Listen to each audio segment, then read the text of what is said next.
Or am I? Good morning. I'm Judith Lay and this is Praise, the programme that connects faith and daily life. Manx Radio. Our programme today is a TT special. In a few moments, I'll invite you to meet the racing preacher, Andy Haynes, who's found a way to combine his love of bikes with his love for the Lord. Andy's story is one of real faith in action, and he'll be telling it right after our opening hymn, chosen specially to reflect Andy's lifelong commitment to serving God. Take my life and let it be consecrated, Lord, to Thee.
Was the London Fox Choir and Take My Life and Let It Be Consecrated, Lord, to Thee. And I really think that my special guest today could have prayed the words of that hymn at any point in his life, and they're most certainly a true reflection of his faith today.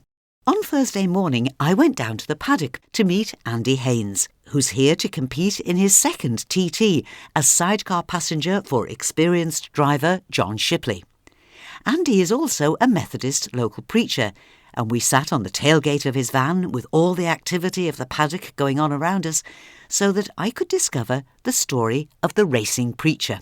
My first question was, which came first, the racing or the preaching? Oh, it was most definitely the preaching. That definitely came first. So I followed a bit of a calling through, and I was very nearly an Anglican minister, but met a lovely Methodist girl and ended up getting married to her. And she's now gone on to be the Methodist minister, or will be next year. So always been the preaching first. So let's do a little bit of your faith story. Did you grow up in a faith-filled household, Andy? Not really, and that's not meant as any sort of slight to my parents at all. Quite simply, my mum's from Northern Ireland, a Northern Ireland Catholic. Came over to England in the 60s, met and married an Englishman. And when we were younger, was taken to Catholic Sunday school, which was run by my French teacher from school. So immediately, really excited on a Sunday morning to then go to a Sunday school run by one of your teachers. So I pestered my mum so that I could go to the local Anglican Sunday school because it was bigger and all my mates went. I went to that, ended up joining the choir of the local church, 2 services a day, 2 choir practices a week. Then from that, joined the youth group associated with that church. And then from that, found that quite a lot of the girls from the youth group went to something called Connections on a Sunday evening, which was forming connections with God. So I followed the girls to the Sunday evening youth group, found 2 things, my first love, and also really found faith. That first love didn't last, but love for Jesus did, and there we are, really. Andy, it's a great story, and I love to ask people about their faith journey because it can be just a chance meeting, it can be just a youth group, it can be a Sunday school outing that you get invited to.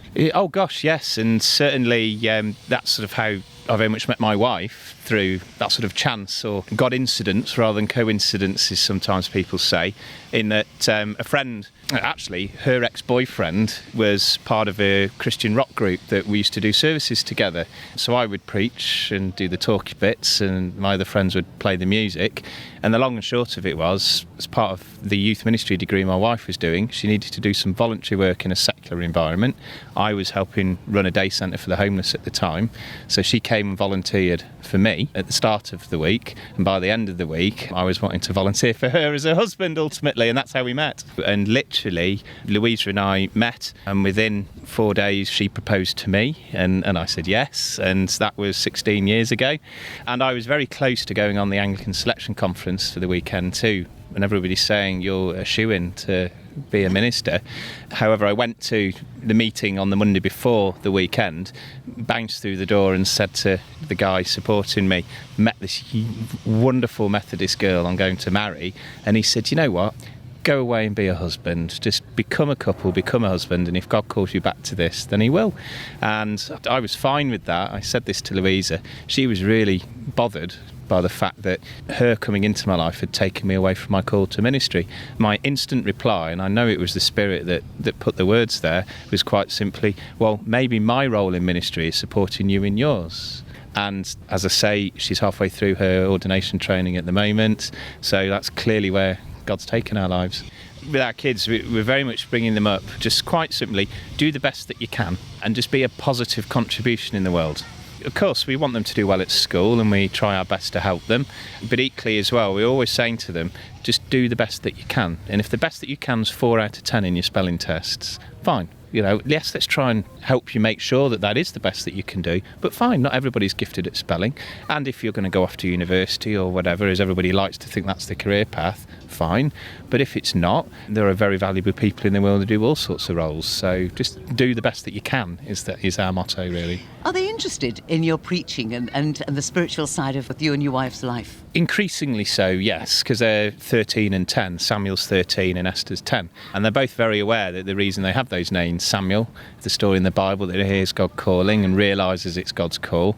We have a special prayer that we do each night with him that recognises that. And the same with Esther, that she bravely stood up at great personal risk and stood for the right things. So we sort of link clearly, they're reminded of that, not every day because they're kids, lets them be the kids, but I'm very keen and conscious that we want them to grow and develop their own faith, not the faith of their parents, so that they really grow from that, which is what we really hope for them.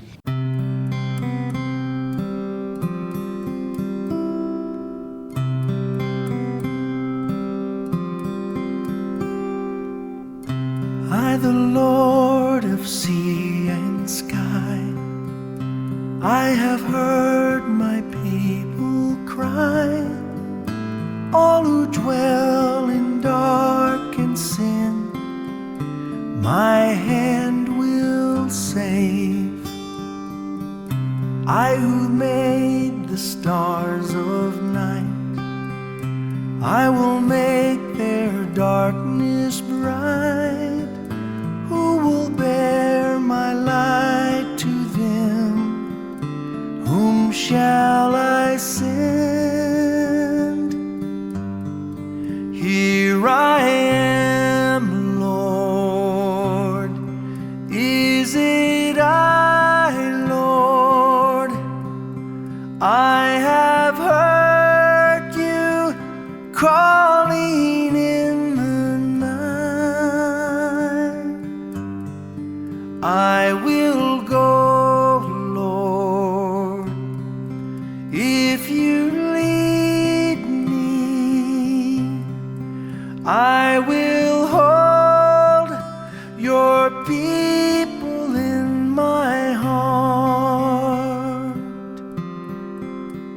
My special guest this morning is TT competitor, sidecar passenger Andy Haynes. So far, we've heard about Andy's faith life, his openness to listen for and trust in God's plan for him that's led him to marriage to Louisa and the arrival of their 2 children, Esther and Samuel. As Andy mentioned, Louisa is halfway through her training to be a Methodist minister, and Andy is already a Methodist local preacher.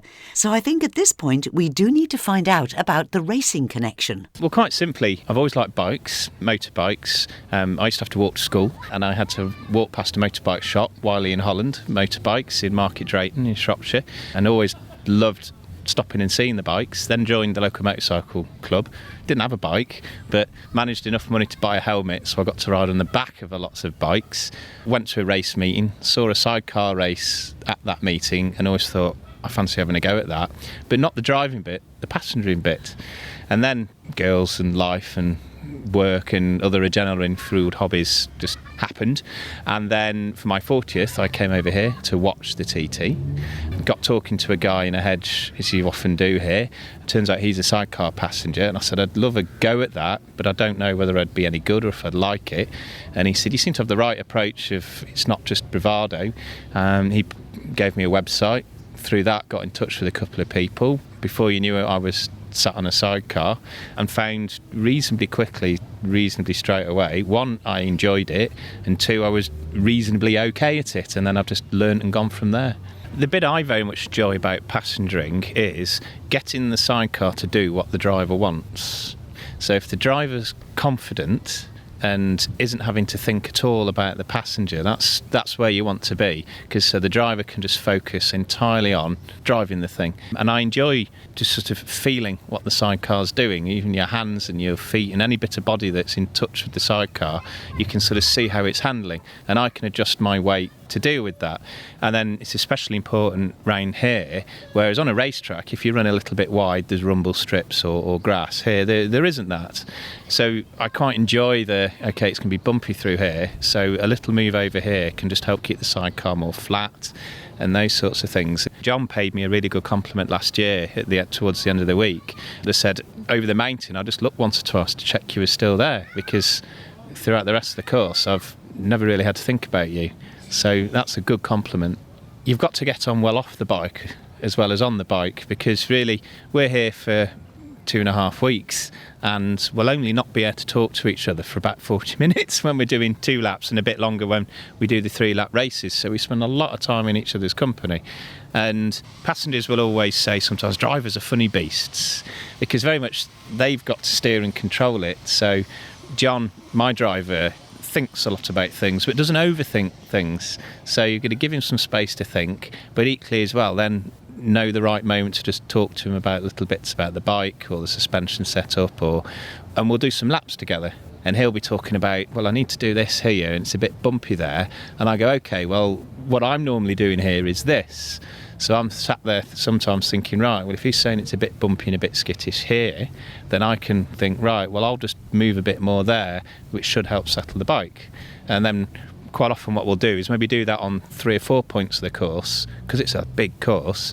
Then we think, right, those 3 or 4 points we're better at now, so next time we go out and drive a lap together in the van, we'll look at another 3 or 4 points. So if we do 4 or 5 of those, that's 20, 25 points of the course that we're starting to iron out together. It is a lot of work. It isn't just even the official practice sessions. As you say, it's the times that you spend going around the course and talking about it together. How many of you are in the team? We've got John and Julie are over, and there's myself. We're the people who've come over from England, and then we've got a couple of people here or John's sister and brother-in-law live on the island. A couple of John's sons are literally due to arrive at the moment, and one of his sons lives on the island as well. So we've probably got 7 or 8 people at least. What's your best placing in the sidecar event? I think it was 21st or 22nd last year, so we're really pleased with that. Last year we did every single qualifying session and we did every single race, finished all of that, no mechanical issues.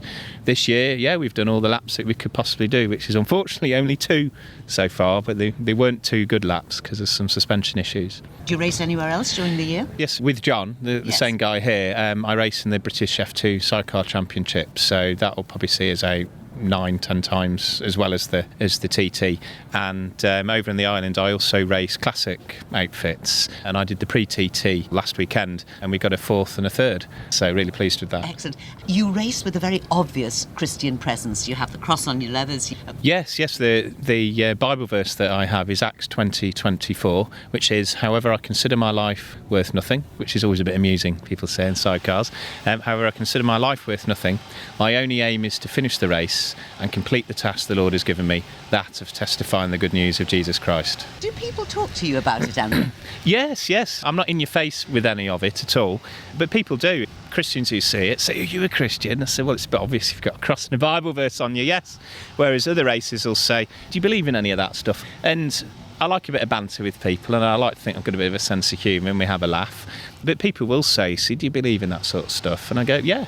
And it just often just opens into natural conversations, and you'll be walking along maybe just to the toilets or something, and someone will walk alongside you as you're about, and I'll go, "Can you just have a quick word upstairs for us?" "Yeah, of course I will." And I never make a fuss about any of that.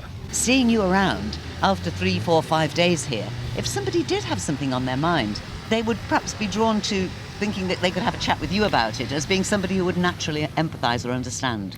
I'd like to think that just by being an approachable person, people, if they felt to do that, and certainly a couple of days ago I put out on social media that, look, if you want a prayer or a blessing or something like that, just let me know. And whilst I might put what I eat on social media and pictures of food or toast or daft stuff like that, but equally as well, I put on the post that, look, discretion's assured. So yeah, 4 or 5 people did send me private little messages and say, "I know such and such is there," or "We're also competing, could you just pray for us?" And sometimes it'll often be, "I don't believe in any of that stuff," but to know that there's a bunch of other people praying for me, or just holding me in their thoughts, or my family whilst I'm racing in their thoughts, makes them just feel a bit more comfortable. So yeah.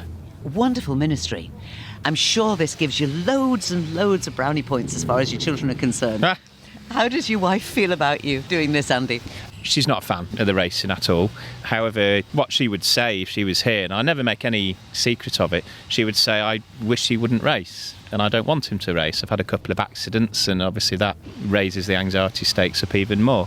But she would say, "I love him, and I love him that much. I'm not going to stand in his way and stop him doing something that he clearly likes." Do I fully support him in it? No, because I want him to stop. But equally as well, I'm not going to stand in his way, so I make no secret of that. Talking to you, I get the increasing sense that when you think it's time to stop, you will know and you will obey that. Yes, very much so, and that's how the whole racing preacher thing came in that I've been racing for a year or two, just as plain old Andy Haynes, and I was feeling on a particular Sunday afternoon, feeling a bit lonely. And it was the end of the season, and I thought, is it just end of the season blues? And I thought, no, it's not. There was something spiritual going on. I knew it was. And I stopped at the track before I left and just stopped in my car and just had a little pray, which was, why am I feeling a bit empty? And it quite simply was, you'd love it if God just spoke to you, like he does in Heaven Almighty or something like that. And there was just an overwhelming sense of, you're missing your Christian family, because a lot of the racing's on a Sunday, so I'm just missing being in church. And my prayer then was, God, well, if I need to stop doing this, I'll stop doing it. And I'd wish the answer was no, carry on, or yes, stop. But there was a overriding sense of, if you're going to carry on doing it, do something with it. I thought, oh, what's that mean? And then over the winter, that's where the whole, I could racing preacher. And then the Bible verse came to me through a Spirit-inspired moment. I thought, right, okay, now I'll carry on doing that. And that's just sort of how it sort of evolved into that. And it wasn't that I thought, I've got a particular ministry to do in the sidecar paddock. No, not at all. It was just, let me just stick on the back the racing preacher, have a bit of fun with it. Are you Christian then? Yeah. All right. And I often have a phrase which is, if I wasn't on my knees on a sidecar on a Sunday morning racing it, I'm on my knees in church on a Sunday morning. And that's true. Every Sunday I'm either racing or in church. I will go, Lord, if you lead me. I will hold your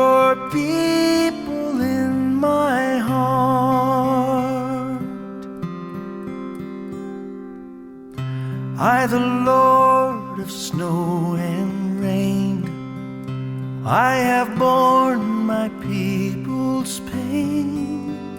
I have wept for love of them, they turn away. I will break their hearts of stone, give them hearts for love alone. I will speak my word to them, whom shall I send? Here I am, Lord. Is it I, Lord? I have heard you calling in the night. I will go, Lord, if you lead me. I will hold your people in my heart.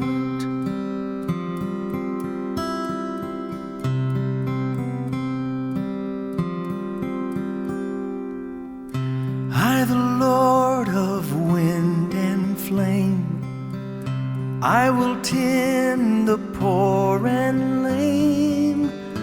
I will set a feast for them, my hand will save. Finest bread I will provide, till their hearts be satisfied. I will give my life to them, whom shall I send? Here I am, Lord. Is it I, Lord? I have heard you calling in the night. I will go, Lord, if you lead me. I will hold your people in my heart. Oh, I will hold your people in my heart.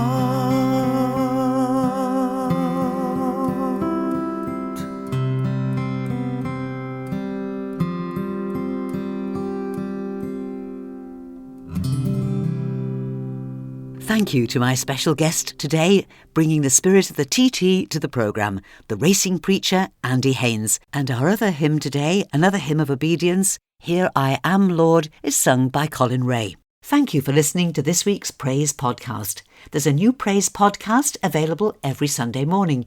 You can subscribe for free at Apple Podcasts, Google Podcasts and Spotify via the Manx Radio smartphone app or at manxradio.com. So, till we meet again, this is Judith saying thank you for your company, and I wish you and those you love every blessing in the days ahead.